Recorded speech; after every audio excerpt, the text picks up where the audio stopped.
crime fiction. Today we have a very special event, 4 continents, 4 critics, where 4 critics from around the world will share with us their favourite crime fiction reads for 2020. And if you're watching, we'd love to hear from you in the comments as well. We have a beautifully varied panel, so I'll go around and introduce everyone. We have Craig Sisterson, reviewer in New Zealand Listener, Good Reading Australia, Mystery Scene, Crime Spree, and author of Southern Cross Crime. Hello, Craig, and where are you beaming in from today? Kia ora, Dani. I'm calling in from wintry London here, a Kiwi that's marooned in London, where all my friends, hi to everyone back home. So. Lovely. And of course, I'm coming in from Australia, so we're hoping the bandwidth will hold up for us today because we're asking a lot of it. And we have Onatade, CWA Red Herring Award-winning freelance crime fiction critic and commentator, reviewer, writer, interviewer, and blogger on all things crime-related, and Strand Magazine Critics Award judge. Now that is a mouthful. Io, how are you? I'm fine. Hi, everybody. And where are you beaming in from today? I think that's very interesting for our audiences. Well, I'm actually in Kent, so I'm not in London any longer. I'm now in Kent. Lovely. So it's wet and rainy. You know what? It's wet and rainy in Australia too. So it seems like we're sharing that weather. And we're all coming in, as you can imagine, from very strange hours in the day. I'm okay. I'm at 9 o'clock in the morning, and some of us are at 6 p.m. or 2 p.m., I think, Steph, and then some of us are at midnight. So, we've all come together, thankfully, with technology to make this happen, which is fantastic. Now, Steph Cha, series editor of Best American Mystery and Suspense, Los Angeles Review of Books, and author of Juniper Song novels and Your House Will Pay. How are you, Steph, and where are you beaming in from today? I'm doing great. I'm coming in from Los Angeles, which is where I've been for most of my life, and it is sunny, not that I go outside or anything. I love that.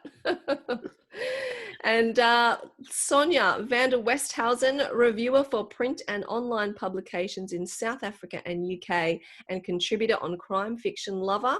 How are you, Sonja, and where are you beaming in? I know it's nearly midnight there, or probably midnight already. 7 past, yes. Hi, Dani. I'm coming from Stellenbosch, so it's right in the middle of wine country in South Africa. Lovely.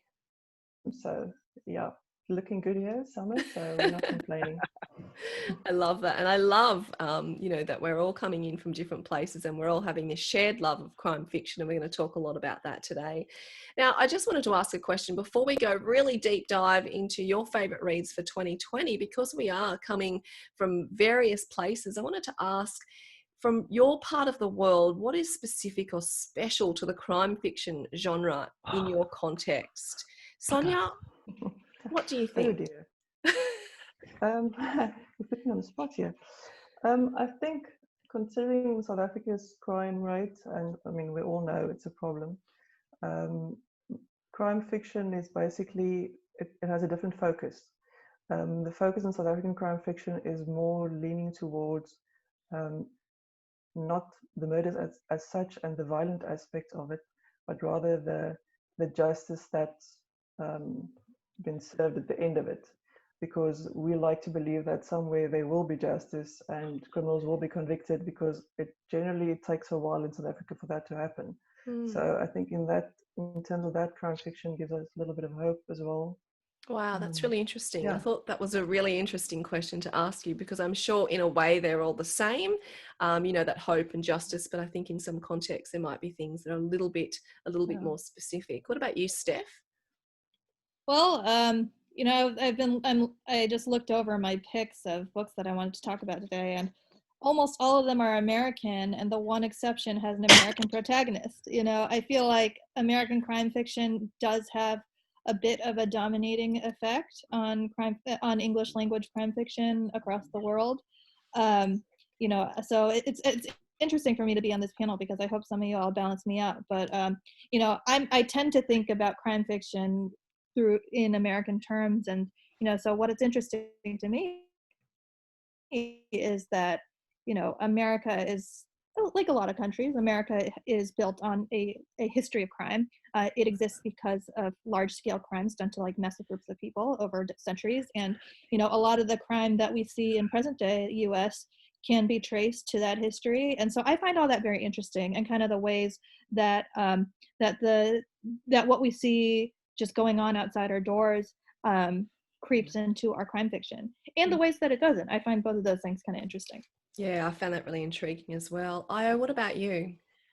I think here in the UK, there is a lot about social commentary within the crime fiction that's being written, especially because there's a lot of what I call domestic noir going on around at the moment, and they're covering various aspects like child abduction, kidnapping, which is the same thing, you know, police brutality.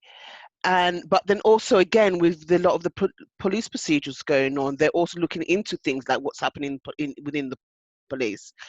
But one of the things that I've noticed over the last couple of years, there's been a big influx of European crime being read in the UK as well. So there's that element.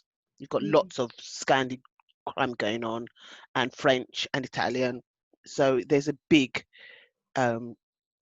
aspect where you can't really pin it down, but I would say for UK itself, it's a lot of it's to do with domestic noir and suspense. Fantastic. And Craig? So I guess I'll talk about Australia and New Zealand.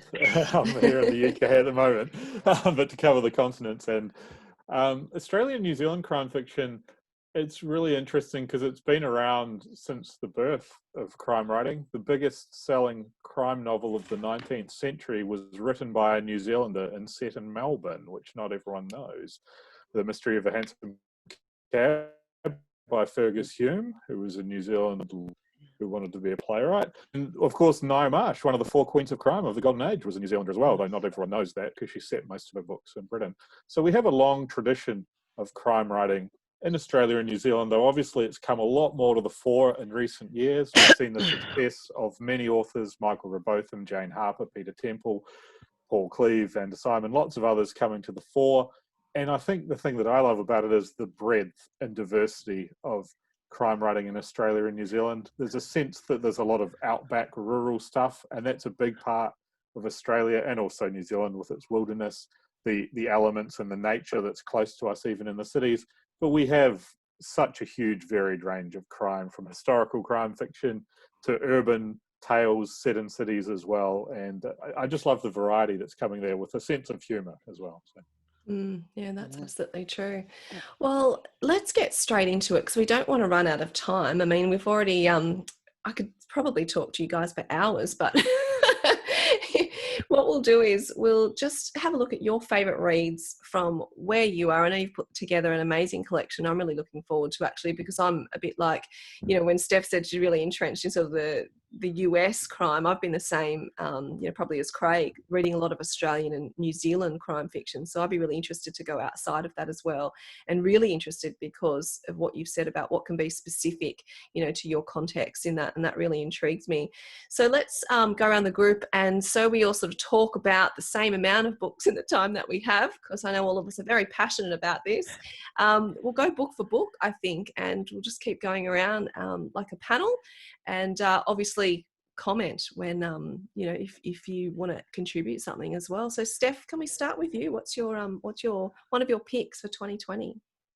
You know, I'll start with, I think, the most recent release, which is And Now She's Gone by Rachel Housel Hall. I think that I read it at the beginning of the year because I blurbed it. Rachel's a friend of mine. And you know, I'm just a big fan of her work. I think she's fantastic. She's another LA native. And she wrote several books in the Lou Norton series, which was a really smart police procedural series.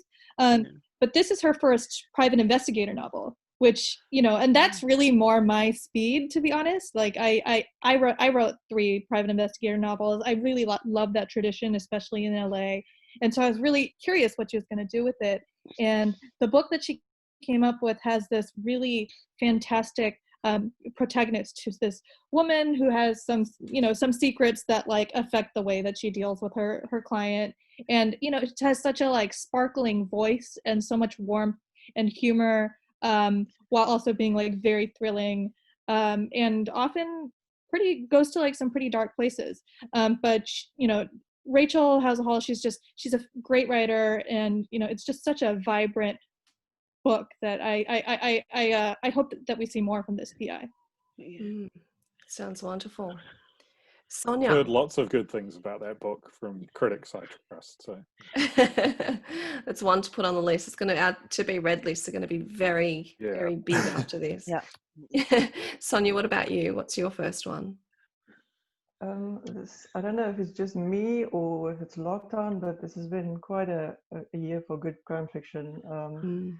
I've started compiling a list, and I started with 25, and it was a struggle. And until this morning, I was still at 10.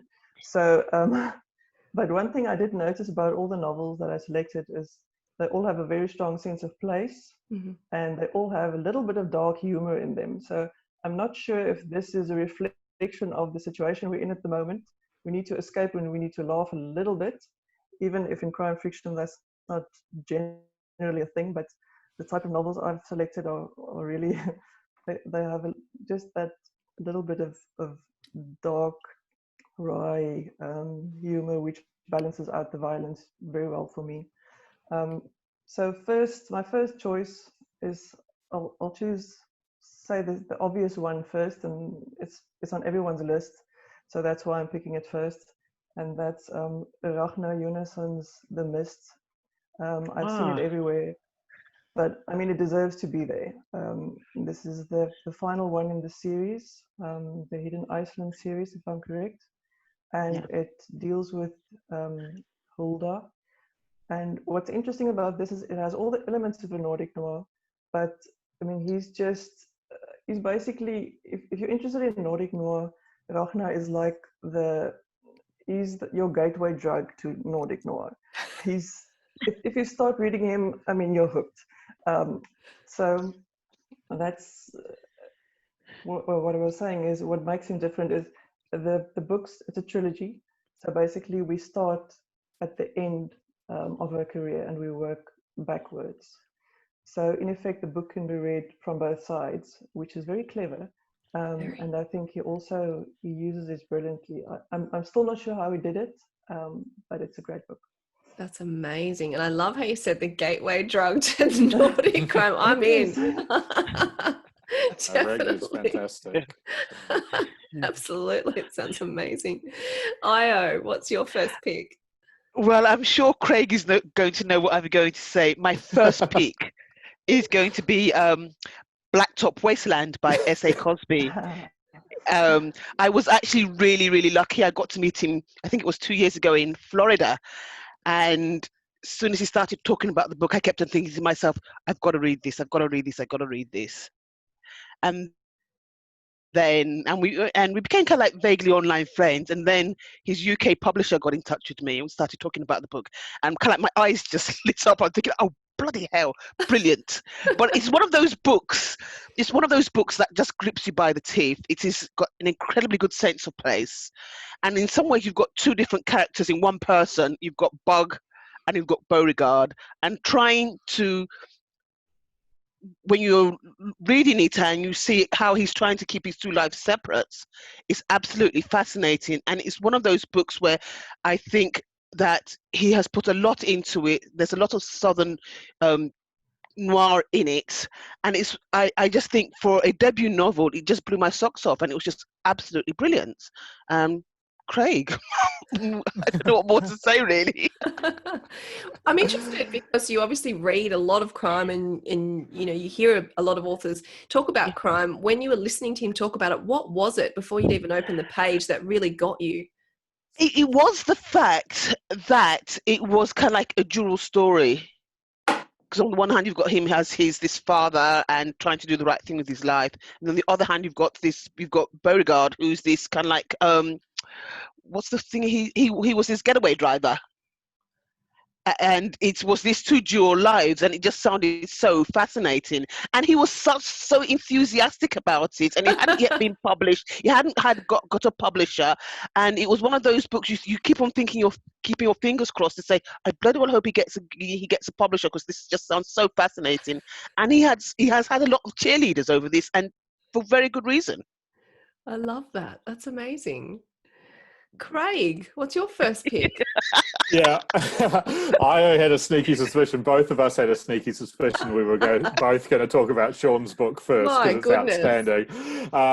And it may have even been Io who told me about it earlier in the year, because I heard about it before it came out, and it may have been Io who told me about this amazing book she thought I would love. Yeah, Blacktop Wasteland's amazing. I don't need to say anymore. I'm going to use one of my slots for a different book, since I said so many great things about it. Well, this is a must-read. Yeah, I have about 16 books listed down, and we'll probably only be able to talk about a handful. So what I'm going to do is I'm actually going to talk about a book that was recommended to me by Sean Cosby, or S.A. Cosby, the author of Blacktop Wasteland. When I told him how much I loved his book, he said, you really need to try this book called Winter Counts by David Hesker Wombley-Wyden. I'm going to kill you, Craig. I'm going to hold it up. I'm going to kill you, Craig. I've only just got my copy, and I didn't get a chance to read it. That's why I didn't include it. That's on my list too. Yeah, I think my blurb's somewhere on there. The irony for Sean is that Blacktop Wastelands, there's so many great books. I've got a whole list down here. We'll see which ones I talk about.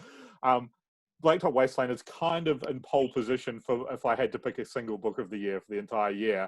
And the irony is Sean recommended this one to me, and this might be the book that might knock it off, because it's brilliant. It's fantastic. It's the debut author by a Native American author. Sorry, debut novel by a Native American author. And it has a character called Virgil... I'm confused myself here. Sorry, Virgil Wounded Horse, and he's kind of a tribal enforcer on the Rosebud Indian Reservation in South Dakota. So he's kind of takes care of things that the cops can't take care of, because there are some tricky situations with federal cops and reservation police and things like that. And then his nephew gets caught up in drugs being peddled on the reservation, and he starts investigating into that, and obviously lots of things go wrong. And then he has to try and deal with all of that, and there's all the tribal politics. There's an amazing amount here that just brilliant setting, really strong, powerful voice, which is fantastic. Little literary flourishes, just the way the prose and the way things are described. And there's a lot of issues kind of laced through without being in your face. They're just textured throughout the book, and you pick them up. And that's one of the things I love about crime writing, is that you can explore those social issues. And not to embarrass her too much, but my book of 2019 was actually Your House Will Pay by a certain Steph Cha, which is sitting up on the desk there. And the things that I loved about that book are some of the same things I love about both Blacktop Wasteland and this, is that they're amazing stories, brilliantly written, and they just happen to be about crime. And there's a lot of social commentary and exploring race relations in America. So Winter Counts, David Hesker Wombley-Wyden, only available in hardcover in the States at the moment. Hopefully it'll come out everywhere else. But I ordered this, and it was well worth it. So. Well, I ordered this partly because of you see. Not because of Sean this time, but partly because of you, because you were raving about it, and I thought, I've got to get it. I have been raving about it. So, Well, I think when a book captures, 3 out of 4 critics, I think it's a must-read. I think it's a no-brainer. All right, that was a great round, and I love how Io and Craig, you've very much the same taste there. Let's see if this continues. We'll call it bingo. If we can get a few more bingos throughout. Steph, what have you got for us? Well, Winter Counts is on my list. A quick funny story. I actually, he and I share an editor. We were at the same publisher, and so I found out about that book like immediately, and I was just so excited about it that like I reached out to him on Twitter. So I read it very early, and there's just the end sequence is like amazing.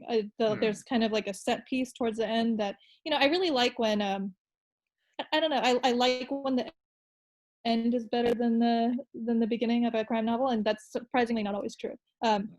So another pick I will I will put forward is so The Book of Lamps and Banners by Elizabeth Hand. This is the fourth in the Casneri series. I am a huge fan of this series. I've read all the books in it. I think I reviewed the third one.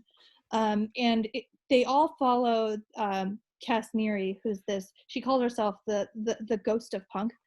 She is a photographer who always wears like the same boots and all black outfit. She does tons of drugs, and she gets into all kinds of really dark occultish situations. And this particular novel involves both a priceless ancient book of magic and an app that like does kind of messed up things to your head that is programmed by a female programmer who wants to buy that other book.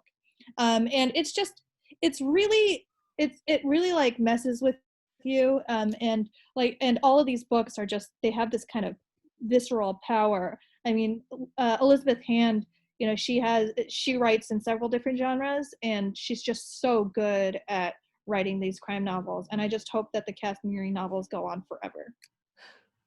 That's amazing. I love that entire story of that character and all the dark things and the futuristic things as well, because we think they sound far-fetched, but we look at how far technology has come and maybe it's not that far-fetched at all. Sonja, what's your next pick? Yes, my next one I can actually show because it's a South African novel, and we got the book here. So this is Ina Brody. It's Nakama Brody, and it's, if I have to compare, this is basically the South African version or equivalent of Nordic Noir, according to me. We still don't have them for it. I remember Michael Stanley once said, refer to Sunshine Noir, but I mean, that just sounds too upbeat. I think we should think of something else. This is the second in the series. The first was Knucklebone, and it's about a private detective and a policewoman, they're partners. And it basically deals with gender violence and femicide in South Africa. That's the main theme. And it's about 3 bodies that are found in rivers surrounding Johannesburg. It has a very strong setting, and it's really, the novel encapsulates for me what South Africa's social and political climate is at the moment. It sounds very depressing, but it's a really good read. It's well researched, and Nakama is also known for her nonfiction, and she published a book called Femicide, which deals with the topic earlier this year. So what makes this book interesting is that it's based in actual facts, and there's a real background to it. So it's a very powerful book, and I would really recommend it for anyone who wants to read South African fiction and not default to Dion Meyer and read something else for a change. So I'm looking at debunking that whole South Africa only has Dion Meyer thing next year. So that's my mission. Good. I'm glad you can start achieving your mission here. That's a good mission to have. And Craig and I were having this conversation when he spoke to me on the podcast about how important crime fiction is, and that's probably why it's resonating with everyone, because it's no longer just, you know, about a dead body. It's about context and about what's happening in the world, and it's really reflective of our context. And, you know, that's why it's so important, and that's why I know in Australia and New Zealand it's just, you know, it's huge at the moment, and I know that's the same around the world. So it's good that it's you know, getting really resonating with audiences. I mean, I always think that if you want a good grounding in social commentary, read a crime novel. Absolutely. Because they don't hold back either, you know. No. They don't hold back on that. No. Which is what we all love here. And I love how, Sonja, you said, no, that's just too happy and bright. We don't like that. We like it a bit darker. Totally with you there. Io, what's next for you?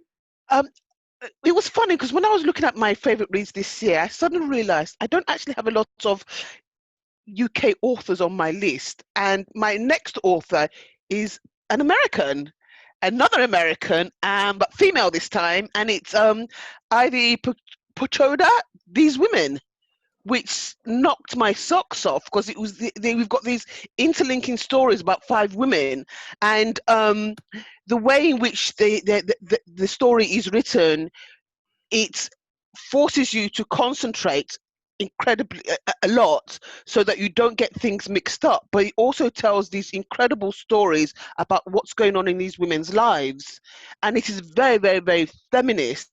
And one of the things I've got to say is I've been quite lucky over the years to get to meet quite a lot of the authors. And I met Ivy, I think it was just over a year ago. She came to the UK, and I think she had just about started to do research on this, or was writing this. She was telling me about this. But I read this, and I felt to myself, if I was to ever write a crime novel, I would want to write as good as her, because it was jolly good. And one of the things that I liked about it, and you've got to excuse me, because I'm looking at a bit of my notes, was that it's the way the stories were interconnected.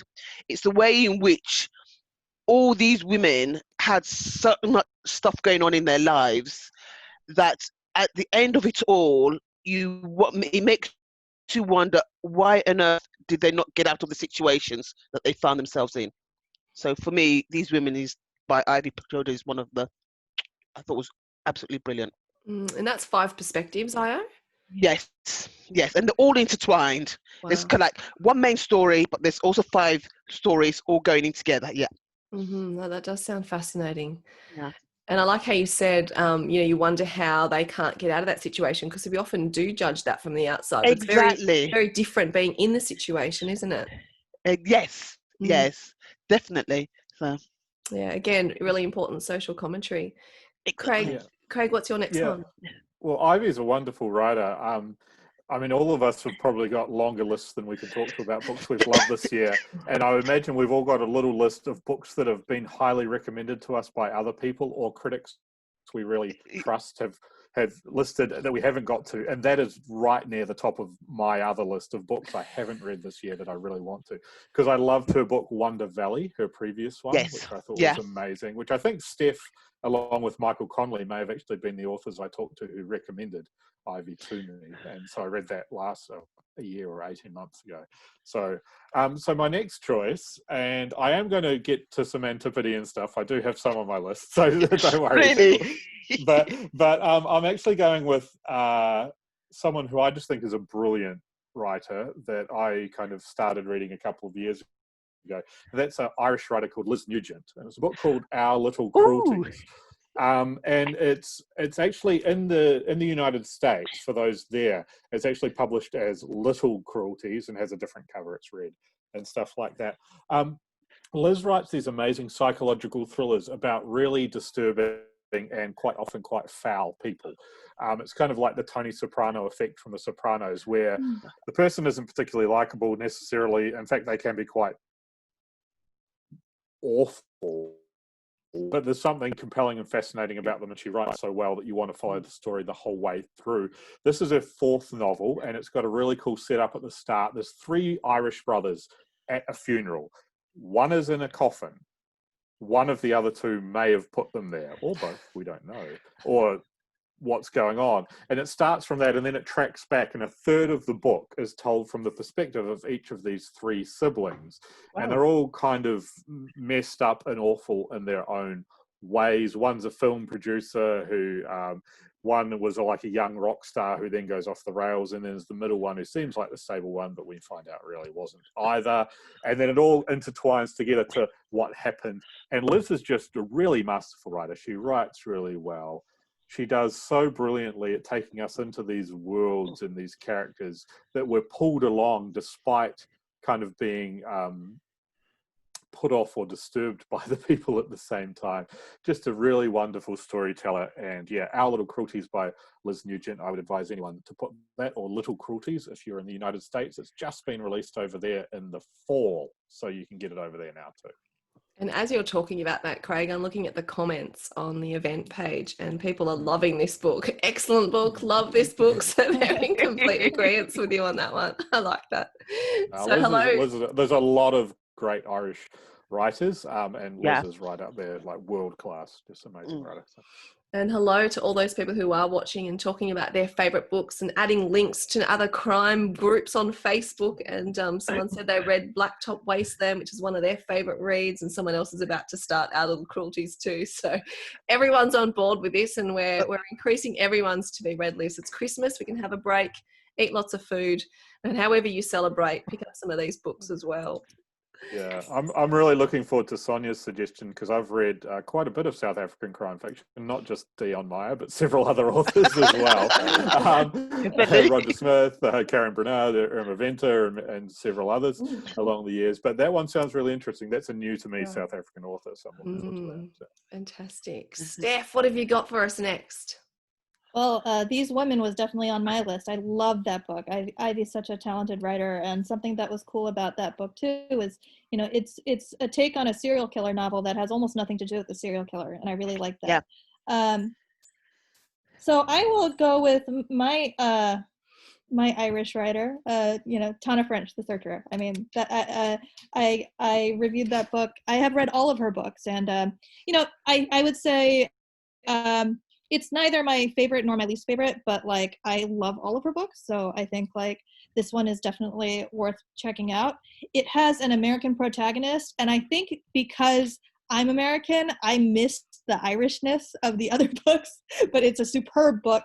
It's her take on a Western, and it takes this retired Chicago cop and puts him in a quiet Irish village. Where he gets entangled with the like locals there who really want him to, who kind of welcome him but keep him at arm's length and really don't want him to do his cop thing. Meanwhile, there is a child who becomes kind of dependent on him and who becomes really interested in him because he's a cop, and requests that he help find a missing brother. It's beautifully written, really rich landscape. She's Tana French, and what are you gonna do? She's amazing. I read everything she writes. Wonderful writer. So. And Sonja, what have you got for us next? I think I'm going to jump to my favorite of the year, because I'm worried that we're not going to make it. I'm getting nervous. That's it. I'm just going to go with my favorite. Yeah, let's do it. I'm also getting nervous because this list is long. Comments are going to get short. That's why I keep everything so short. I leave it to you guys to talk, and I'll just summarize it in one sentence. I want to get as much in as possible. My favorite this year is Olivia Norwick, which is The Lost and the Damned. To it! You beat me to it! I'm so glad I chose it now. I mean, that cover alone is beautiful. I know, it's fantastic. And, yes, this is everything that I want in a crime novel. There's the grittiness, the darkness. There's excellent dialogue. There's Norwick has experience as a police lieutenant in Saint Denis, which is a district of Paris, but it's not the tourist part of Paris, it's the underbelly of Paris. So he's worked on these streets for 18 years. So according to him, he had an interview on Norwich Festival, and which I listened to, and obviously, and he said 90% or 95% of what's in his books is based on the truth. So that makes it slightly unsettling, but also very interesting to read. And also with this one, it has a great sense of place, and he uses really dark humor to balance out the violent aspect.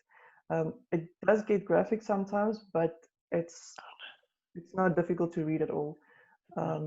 It's really a wonderful novel, and I'm just happy that it's a trilogy, and the next one I think is coming out next year as well. So yeah, that's definitely my pick for the year. Well, that was another bingo, so that's good. I'm liking the bingos. I know, Mayo, you're not loving the bingos, but I think that's great, because that obviously we can't read all that no talking about, but when it's a bingo, that's straight to my list. It was funny because he's also, I'm not sure if you know, Sonja, he also writes for the French police procedural Spiral. Yes, so which is absolutely brilliant. So you didn't know that, Craig? No, I didn't know who the writers or the people behind it were. I hadn't watched this. No, he's one of the writers. I actually got lucky, and I persuaded via his publisher for him to do a blog post, and he was talking about the things he'd seen during his working time on the streets for me. So it's on the Shots blog. But I've got to agree with everything that Sonja's just said. She's beaten me to it. It was the next one on my list to say. And this book, you've got now to. You can fit another one in. This is like, I was glad when you took Lake to Wasteland. I can do another one now. Okay, So, what I am going to do, the other book I'm going to mention is the one called Like Flies from Afar by an author called Kay Ferrari. The author is a author by day, a janitor by night, and he was apparently deported from America back to Argentina, and this is literally set in one day. Wow. And it's all about this rather awful, ghastly man who's an Argentinian oligarch who does lots of nasty stuff, but he then finds a dead body in the boot of his BMW. And the whole premise is that he may be doing nasty stuff, but this was not him. So we have this 24 hours where he's trying to work out, how did this happen? Who's trying to set him up? And how can he get out of this without being made to feel that he's the one who actually killed this guy? It's quite harsh, it's quite dark, there's a lot of swearing, but for me, it was an absolute page turner, and everything is just within 24 hours. Wow. And it, for me, very reminiscent of like Jim Thompson and Dave Goodis. That's how good I found this book. So, and I imagine that because it's set in that 24 hours, the tension is heightened. Definitely. Yeah. Definitely. Yeah. It's funny when you said, Io, about the spiral, because someone, as exactly as you said it, someone commented that said, oh, they're also the scriptwriter for the French serial Spiral. And it's like they were typing it as you said, and like, oh, this is wild. And going back to Tana French, Steph, someone said, what did you think of the BBC adaptation of the Tana French book? Has anyone seen that? I haven't seen it. I want to. I haven't seen it. Okay, well maybe that's something else we've got to do. We've got to give up sleep, everyone. That's the only way. Yeah, we can't read and watch all this TV. There's too much content. So we've got to give up sleep, and that'll do it, I think. Craig, now just so you can get your thoughts together and get your next favourite books up. There's a lot of pressure here, a lot of heightened tension. We've got about 20 minutes before we're going to start to wrap up. So. Okay. Get your best books ready for the next 20 minutes. Craig, pressure's on. Quick fire one-liners. I was thinking about this author because I actually kind of had two book choices for them because it depends on what jurisdiction I use for 2020 kind of thing. So nice try, Craig. No, but I wanted to feature this author regardless because both books are brilliant. So I'm going to say Consolation by Gary Disher. Now, Consolation has only just been released in Australia and New Zealand, so it's not out in the UK and the US yet. Yeah. But in the past 2 months, or 2 or 3 months, the previous book in the series called Peace, with the same main character, has been released in the UK and the US. So for me, Peace is one of the best books of 2020 for the Northern Hemisphere, and Consolation is one of the best books of 2020 for the Southern Hemisphere, with the same series, because they're both brilliant. Gary Disher is a master of Australian crime writing. He's been writing for 30 years. If you love Jane Harper, if you love Chris Hammer, that kind of outdoors rural Australian noir, if you love, Aoife Clifford and some of the others who do that as well, Gabriel Bergmoses' The Hunter come out this year, people are raving about. If you love any of that, you really need to read Gary Disher. He is the master on whose shoulders these new fresh voices have stood, and he is still putting out amazing, amazing books 30 years later. He's like Val McDermott or Ian Rankin or Michael Connolly, people who've been writing for 30 years and are still just keeping it fresh with a long career. And I'll keep it to that so Steph can get another of her choices in. Gary Disher, Consolation if you're in the South, Peace if you're in the North. You didn't need many words to convince us all for that. Oh my God, another one. Sleep is a thing of the past. Now, Steph, you have a new baby, so sleep is already a thing of the past for you. Actually, he's 8 months old now, so you know, he sleeps from like 8 o'clock to 8 o'clock. Oh, wow. Wow. Like pretty, All that he's reading. very cooperative. Well done, baby. And look, there's lots of comments about Gary Disher on the thread, so people 100% endorse that, Craig, and agree with you. Steph, what's up next? So next, I want to talk about this book, Take Me Apart by Sarah Sligar. It's I guess it's a thriller. It's an excellent novel that is about the life of a dead artist, a female artist who was kind of a big deal when she was alive, and you know the circumstances of her death have given her even more of a reputation, and also created kind of this air of mystery around her. She supposedly committed suicide, but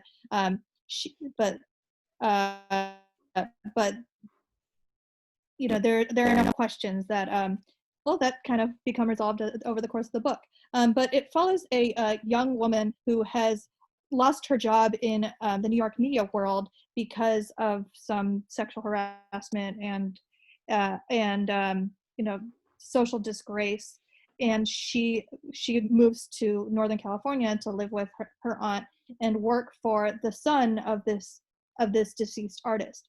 And her job is to archive all of her work, and she finds the house this enormous mess, and she's supposed to find whatever, you know, separate everything into letters and find any photographs that that might still be salvageable and saleable. And you know, it's this wonderful book about obsession, about art, about kind of about power dynamics and romantic relationships. It does a lot of interesting things with this kind of post-Me Too conversation and the ideas around the agency of women, and you know the what becomes of their stories, both while they're alive and after they're gone. The writing is really beautiful and rich, and you know, and this is also a book that came out like a month into the pandemic, so I hope people still are finding it, because I thought it was fantastic. Thank you. Another wonderful one to add to the list. I'm going to just keep going so we get as many books as we can in the next 15. Sonja, next pick. Yeah, my next one is this bit of a, this one didn't get, I think, much publicity, considering that the person is a Nobel Prize and Man Booker winner. I was surprised, so I think it went a bit under the radar. And as many of my books, it's a translated one, and it's Drive Your Plow Over the Bones of the Dead by Olga Tokarchuk. She's a Polish writer. It's really one of the interesting and well written, well, considering that she's a Nobel Prize winner, you would expect it. And it's just a simple story about a woman living in a Polish village close to the border of the Czech Republic. And she's a bit of a recluse, and she has two neighbors. And one night, her neighbor knocks on the door and tells her that the other neighbor has been murdered.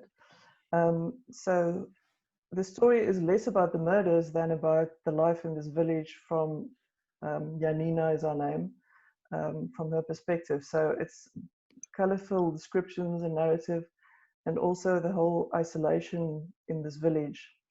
And then, of course, also the bodies start piling up as well.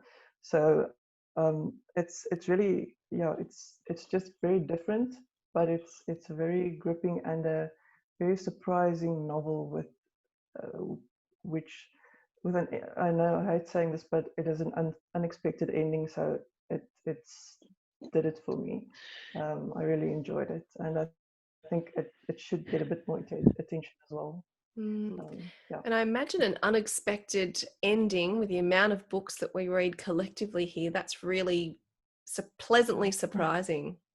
Yeah, Io, what's up for you next? My next one is called 8 Detectives by Alex Pervasi, and it is actually a locked room mystery, and which is really, really a bit strange for me, because I've done my kind of locked room mysteries one, but this one it's a debut novel, and it just really drew me to it. And it's all about this New York editor who's trying to track down this author, who's this celebrated author who's also a mathematician. And he wrote this collection of short stories, and she thinks the short stories can be edited a bit more. So on the one hand, you have this conversation between her and the author, and they're talking about the short stories and what needs to be done. On the other hand, you also have a story whereby they are picking things up within the stories that something's wrong here. This is not the way the story is supposed to have gone. There are these tiny things that keep on niggling in you when you're reading these short stories.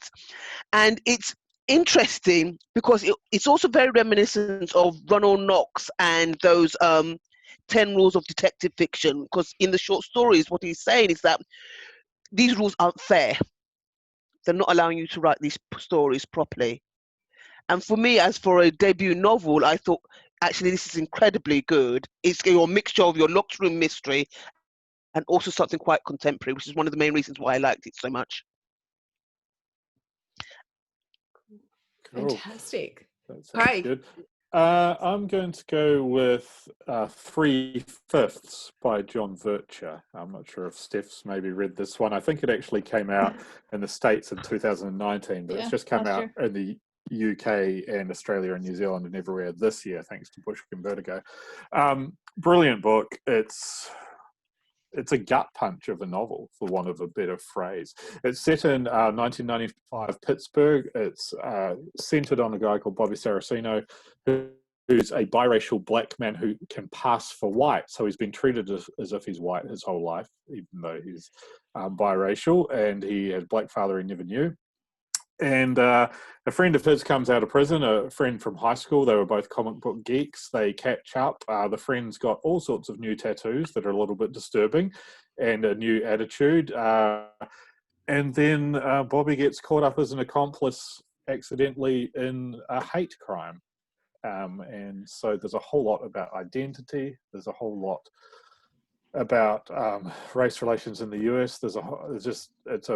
It's a short but incredibly powerful book, beautifully written, takes you on a real journey, and it's something that honestly I don't think you'll ever forget. It's a great book, and I'm just going to keep my comments really short now so we can get through more books.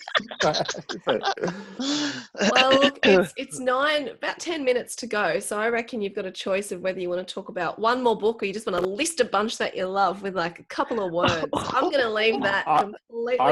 I reckon we could do one more round if we keep it to a couple of lines a book, and then we each list like 3 or 4 other highly commended ones we want to talk about. All right, let's do it. What one short round and then one listy round. All right, this is going to be the quick 1 minute, or let's give you 2 minutes. It's a bit unfair. 2 minute round per book. Steph, I'm not going to time, by the way. So, okay, so I'm going to recommend Joe Ide's High Five, which is the 4th in his IQ series. I just love this series. I think it's spectacularly funny and smart. It's this like it's got this Sherlock Holmes vibe. It kind of really showcases the diversity of Southern California, like all the little subcultures. And this one is about a case in which the primary witness has multiple personalities, none of whom witnessed the whole crime. Oh God. It's really fun. And I'm looking forward to the next one, which I think comes out in like a couple months. That does sound great. Sonja. Oh, this is going to be difficult. I have too many to choose from. Okay, but I'll go for, we're back to Iceland. Sorry, I read a lot of translated fiction and I've been too many Nordic noirs. But anyway, okay, so this is The Fox, and excuse my pronunciation. Solveig Tom's daughter. Craig, maybe you will pronounce it better than I do. No. My Afrikaans accent and Icelandic doesn't work together. So this is also really, it seemed as if it sneaked up and came out of nowhere. It's translated by Quentin Bates, who coincidentally, and I'm going to work it in here, published his own novel, or one in the series called Malice earlier this year. As we know, he's an excellent translator. And it also deals with social issues about a young woman who ends up in Reykjavik from Sri Lanka, and then she falls for a scam for work, and eventually she works for an elderly lady and her son in a very remote part of Iceland, and inevitably she disappears, and yeah, that's the mystery that has to be solved. It's very moody, very dark, just the way we like our Nordic noir. And I think she's really. I think this is her fifth novel and the first translated into English. And I'm looking forward to reading more of her work. It's definitely what we like, dark and moody. Io, what have you got for us in this fast-paced Right. round? The Devil and the Dark Water by Stuart Turton. So his debut novel was, of course, The Seven Deaths of Evelyn Hardcastle, or The Seven and a Half Deaths Bingo! of Evelyn Hardcastle. Craigie, was that on your list as well? Yeah. So, His first novel, Io, that was incredible. absolutely brilliant. But this one is kind of like part horror, featuring a Sherlock Holmes character, and with, of course, he has his Watson, and we've also got a bit of dash of kind of like Pirates of the Caribbean because it's set on a boat, and well, I should say ship more than a boat, and it's absolutely brilliant. And it's one of those books where you think, if you like The Seven Deaths of Evelyn Hardcastle, you would like this one as well, because Stuart doesn't do the same thing, and he draws you into this story so much that you keep on looking at it and thinking that what's he going to do next. And the only other thing I'm going to say is that he's written two bloody good books, and part of me is afraid for the third one, and I'm thinking, I hope he can keep it up, because this is how good I thought the book was. Yeah. Oh, I'm so glad there's a follow-up, with a second novel, because the first one was amazing. And I spoke to him on the podcast, but on another podcast he spoke about, it being inspired by video games and just wearing those different skins of people. And then it all just sort of came together for me and made sense. Brilliant book. Very, very clever. All right, Craig, what do you got for us? I'm going to go with one that I actually read so long ago. I had to check that it was actually a 2020 novel, because it feels like five years ago, because it was actually the very first crime novel I read of this year, and it was called Darkness for Light by Emma Biscuit, who's an Australian author from Melbourne. It's the third in her Caleb Zellick series, and Caleb is a deaf private eye. And Emma actually went to the point of, she's actually learned Australian Sign Language and immersed herself in the community a little bit, so that she can make sure that being a hearing person herself, but writing a deaf main character, that it's incredibly authentic, and she's put a lot of, and that comes through.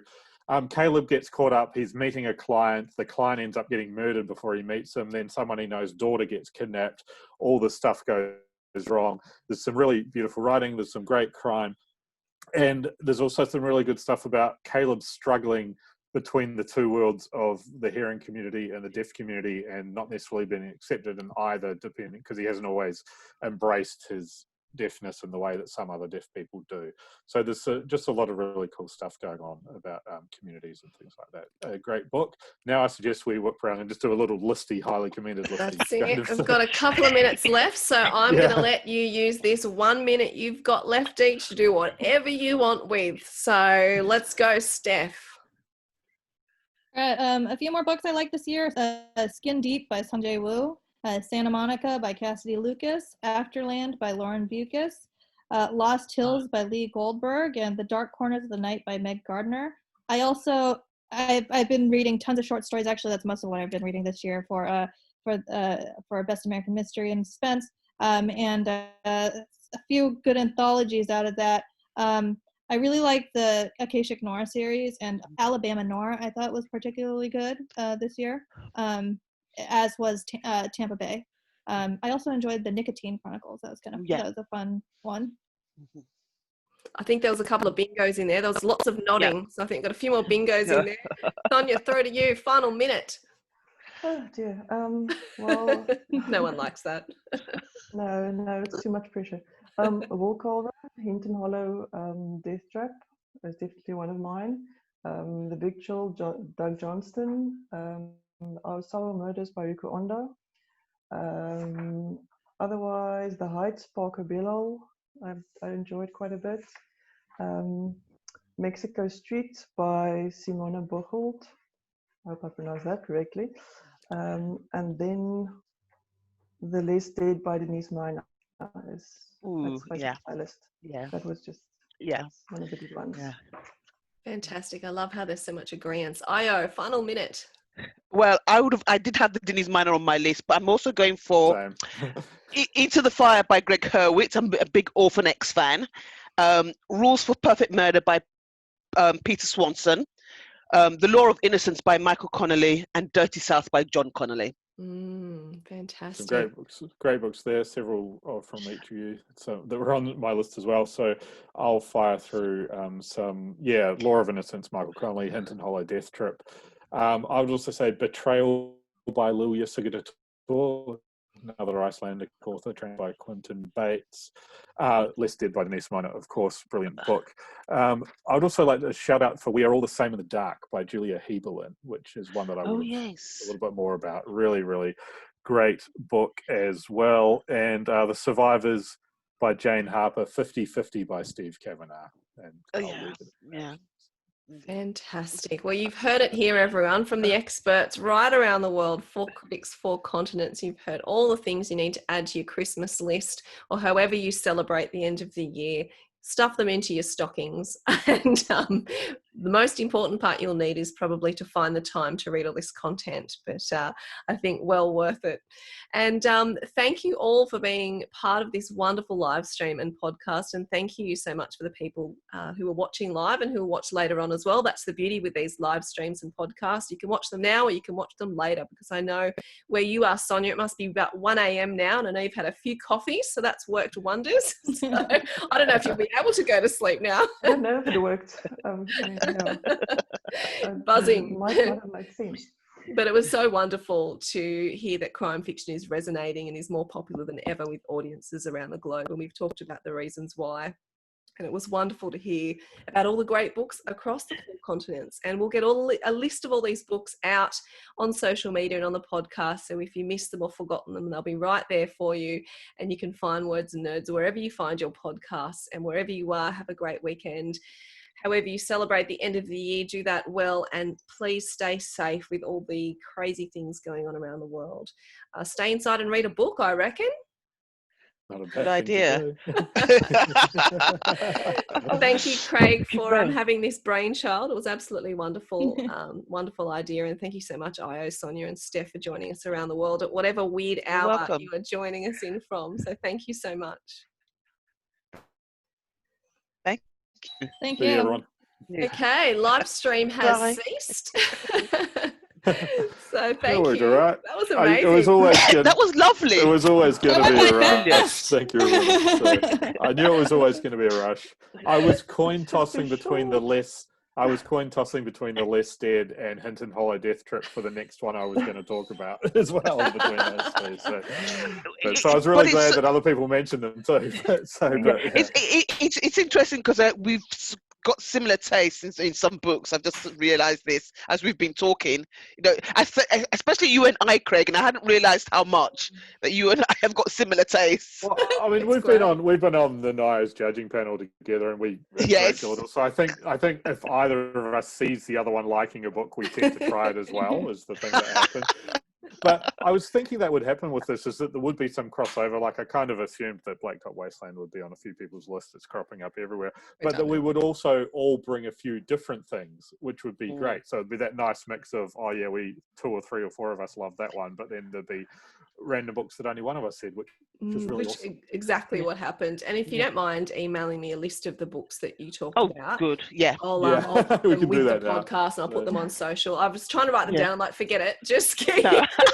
That's a very good idea. Threw my pen away. Nah, not going to work. Thanks so very much for joining us, Steph. I'm so glad. Like we've talked on the phone, and I was thinking it's nice to see your face. Like we're meeting. This is almost like we're meeting. This is a heavily bearded, long-haired lockdown kind of thing, so it's a little bit unusual. I was just about to say this is the first time. It's the first time I've actually seen you that you've had your hair that long. Yeah, it's usually not that long. So it's like I haven't had a haircut since February, and it was already long then, kind of thing. Steph, if you don't mind me asking, like, when is it? Sometime next year the first volume under your editorship, Yeah. Best American? Is that next Yeah, year? I think it'll be like second half of next year. And it's like, it's been fun to read. And Alifair Burke is my guest editor. Oh, brilliant. Oh, that is so good. Alifair's amazing. Oh, that is so good. Yeah, no, so on many levels. I feel like yes. I don't know. You know, it's funny because like I felt a little bit of pressure to like I was kind of like, oh, what if I read all these short stories and like what I end up with is like 15 stories by like white men, and then now I've been reading and it's like, how do you come up with 15 stories by white men and have that be, I don't know. I guess like so much of it is like subjective and like personal taste, I mean, we could debate this till the cows come home, to be honest. I mean, but I was so pleased personally because I've been judging the CWA short stories for quite some time, and I only just stepped down this year. So, and at one stage, the American Mystery Short Stories was published in the UK, so we got to read them for the CWA Short Story Daggers. But I've got to say that when I heard that you were taking over, I was over the moon. I thought this is one of the best things that could have happened. Yeah, it was amazing. Like it was just such a great call on their part. And I mean, there's so many amazing writers out there and writers of color. It's just ridiculous that if you can't, find ways to get them on festivals or panels, or you're not trying, you're just being incredibly lazy. I mean, my best book of the year is probably between Sean and David, so a Native American author and a Black American author, and my best two books last year were Steph's book and Attica Locke's book. Oh god, Attica's book is amazing. God, I'm a big Attica Locke fan. I've got to say, I'm a big Attica Locke fan. I just love her writing. It just flows. And it's just got a big sense of place. It's absolutely stunningly good, her books are. My favourite magazine article I've actually written in the last 18 months is that was really great. I really like that feature. We blended into one big feature. It was actually two separate interviews. We blended into one big feature. Oh, that's good. So it was really yeah. So, no, that was fantastic. I mean, for me this year, I actually had a couple of non-fiction books that I'd been reading, because this is the kind of the nerdy side of me coming out. And I've got to say though, Craig, your book was on the list. So I'm not saying it because you're sitting there, but it was on the list. That's very kind of you. So that's very kind. So. No, because I like books that I can dip in and out of, and Southern Cross is one of those books that you don't have to just sit down and read at one go. Yeah. You can just pick it up and just flick through it and see something and read it. So it was one of my favorite books there, along with I'm not sure if you've seen Amanda Lee. She's written this book on the dictionary of crime, and it's really unusual. It's got all these words she's explaining that people use in crime novels and everything like that. And that was one of my other ones as well. So for a change this year on my blog, I'm having to split it. So I've got fiction one blog post and non-fiction another, and I normally don't do that. That's really cool. Well, thanks so much for joining us late at night from South Africa, Sonja, as well. Wonderful to have you involved. It's struggling now. We might just let you go. Loved your choice. Hey, was that South African one, the second one you mentioned? Has it been translated? Is that translated from Afrikaans, or is that in Afrikaans? No, it's English. It's English. Oh, it is? It's English, yeah. Right. It is. Oh, it's wow. On Amazon, .com. I don't know if it's available on Amazon.uk. We really have problems with I don't know, getting books overseas from South Africa. And I was on a workshop the other day, and they said people from overseas don't really, and this is a quote, like reading South African fiction because it's too complex and the societal issues are too complex. That's why it's not distributed in the thing. And I don't know why. That's ridiculous, because that's one of the main strong points about reading crime fiction, for goodness sake. You should be reading it. Crime fiction. But I mean, there's just publishing. People say sweeping comments like, I mean, Michael Robotham was told for 15 years not to bother setting a book in Australia because no one would buy it. Wow. So how's he feeling after The Dry comes out from Jane Harper? You know, kind of things. Yeah, but Michael Yeah. has also won two CWA daggers. I'm sorry, if his books Yeah, I weren't good know. enough, he wouldn't have, you know, he wouldn't have won them. That's ridiculous. But I I understand what you're know. talking about. But But Adrian McGinty was told for years not to bother setting books in Northern Ireland because no one read them, and then he won the Edgar with a book set in Northern Ireland, you know, kind of thing. So it's like, but there's a lot of those Exactly. opinions out there in publishing, I think, about various things. So.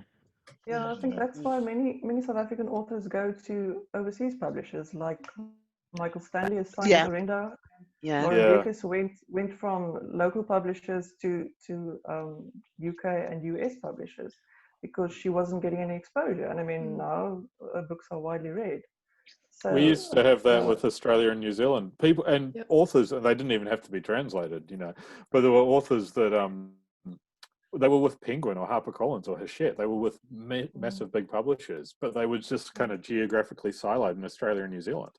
Even if so, they could have just been kicked straight into the US and the UK with the same multinational, and they weren't. And they're like Gary Disher, who I mentioned, like he's written for 30 years, written dozens of books. Only a handful of them have been published in the UK.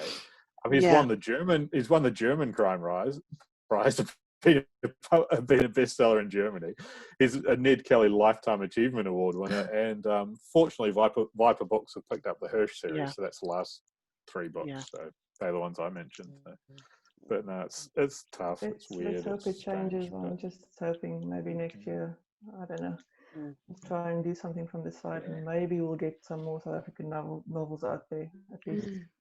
I guess the one downside, Steph, of having you being the editor of the new anthology, which is awesome, is I imagine that you've had to postpone working on a new novel with new baby and new anthology, or Yeah, I'm not working on a new book. I mean, it actually kind of worked out because it was a lot easier for me to read than it was to write this year. So it gave me work to do and made me feel like I was still being productive and like part of the conversation without even having a novel going. But I'm hoping to start a novel next year. I don't know, once I have kind of more of a stable childcare situation.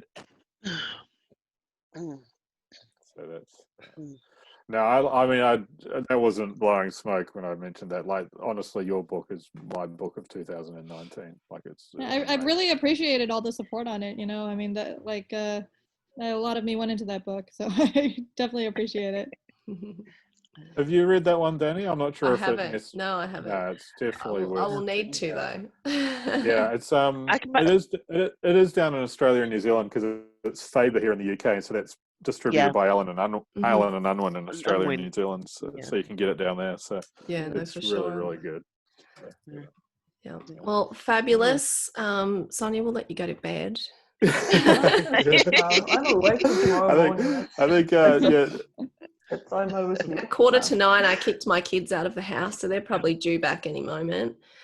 Steph's the earliest out of all of us, kind of in terms of through like you're starting the day, but she might be the one who needs to go to sleep as well. So this will go out at 3:00 here. Yeah, it's 10 a.m. here now, so I'll start the day.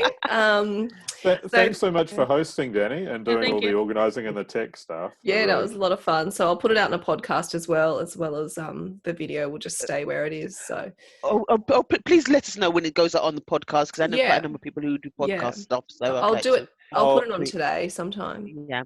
Actually, I had something to ask you. I was going to say maybe I should ask you off camera, but I was sent an email by someone at Radio New Zealand, which is New Zealand's national radio station, like ABC or whatever in Australia, and she often has crime writers on to her arts program on a Sunday, and she actually heard about this, thought it was really cool, and was wondering if you might allow her to use some of the audio for like part of their Christmas special. And just absolutely, why wouldn't I?